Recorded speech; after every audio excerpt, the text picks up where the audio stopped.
ইনজুরিমুক্ত Neymar কতটা ভয়ানক প্রমাণ মিলল আরও একবার মাঠে নামলেন, গোল করলেন, ম্যাচ জেতালেন, পেলেন সর্বোচ্চ রেটিং, হলেন ম্যান অফ দ্য ম্যাচ।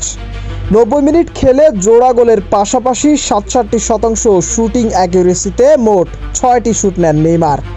এছাড়া 5টি চান্স ক্রিয়েট, 13টি ফাইনাল থার্ডে পাস, 3 কর্নারের পাশাপাশি করেন 75% সঠিক ক্রসিং।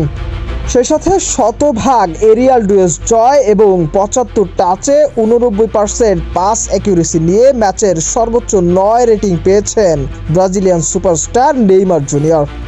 নেইমারের এমন পরিসংখ্যান প্রমাণ করে তিনি এখনও ফুরিয়ে যাননি, বরং ফিরছেন আরও ভয়ঙ্কর রূপে।